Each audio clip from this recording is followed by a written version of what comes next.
We're getting to our first question.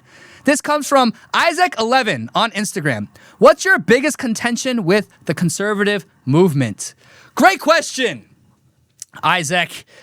My biggest contention with the conservative movement? I think I have two. I think one is thinking that we can have a conservative movement without Christ. And I'm not saying that you have to be Christian to be conservative per se, but Christless conservatism will be the end of American civilization and Western civilization because the West was built on Christianity. Western civilization has always been synonymous with Christendom, and America has always been an outpost of European civilization. So America was a Christian nation, has been a Christian nation, and arguably should be a Christian nation, but it was always a Christian nation until the mid-1900s. So for the majority of America's history, until very recently, until the past few generations, America was deeply Christian in its academics, in its jurisprudence, in its political governance, in everyday society, the way that communities oriented and organized themselves. They're all deeply Christian. You know, you read the Bible, you prayed in school, all of these things. There's no such thing as separation of church and state. It's all a bogus lie. So to think that you can reclaim American conservatism and American society without Christ, I think I would say naive and short-sighted, because Christianity is such a defining factor of America that you can't have America without Christianity. So I think that's one. So that obviously lends itself to being like, oh yeah, like you could be a gay conservative. Like really? I mean, you can have those proclivities, but why would you be openly living that lifestyle? Why do we need to accept that? Like, that's something that we don't really necessarily need in our coalition. Because why? Because inevitably, the country we want to move towards, we're not just differing about economic policy. Like, we want actual families to form. And the LGBTQ lifestyle itself does not allow for family formation unless they go through artificial means. That's why they buy children, or that's why they groom children in our schools. So that's not something we want. But yeah, I understand coalition building, but without Christ and Christian values, conservatism is dead, in my opinion, at least in America.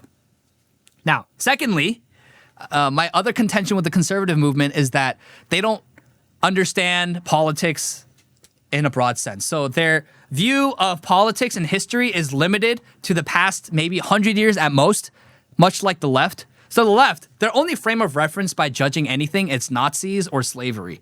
It's racism or slavery. So it's like, okay, you disagree with me, you're a Nazi. That's their frame of reference. So the only historical events that they know is World War II, particularly Nazi Germany, and slavery in America. That's all they know. They don't think about anything else in world history. They don't think about any other cultures or countries, any other time periods in history. That's why they are so confident that America was not a Christian nation, when it's so indisputably true that it was a Christian nation at its founding and until very recently.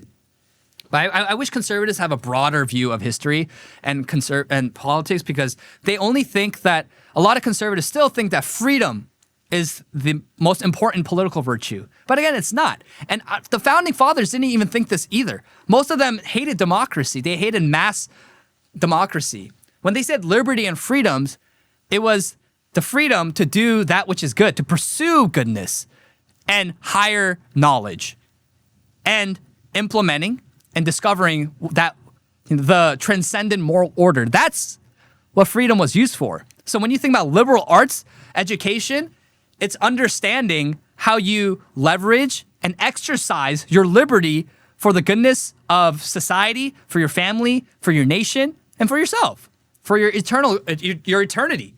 That's what freedom always meant traditionally in America. We've lost that. And so when we think about freedom, they're always like, oh, like, I disagree with your, they always say this, I disagree with what you say, but I'll die defending your right to say it. The founding fathers didn't think this. The founding Americans didn't think this. How do I know this? Because they say it in their writings.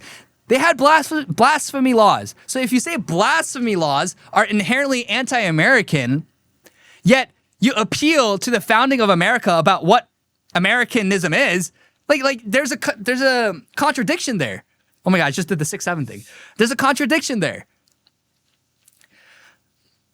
You have to understand history broader and deeper. And you can't just go off of these abstract principles of freedom without advocating for tangible tangible outcomes in politics. That's what I have to say. Like, we want healthier families. We want a high trust society. We want safer streets. We want, actual good classical education. We want moral degeneracy rooted out of our cities and our country. And these are things that we need to move towards. And we can't just be like, yeah, but just leave me alone, because we live in a society. So that's not going to work. So I would say, broadly speaking, then the second contention is that they don't understand history as much. But in so doing, they're a little too libertarian. And a lot of conservatives are actually liberals. But they don't actually they don't understand what right-wing philosophy truly means in the context of American and European history. That's my biggest contention, I would say.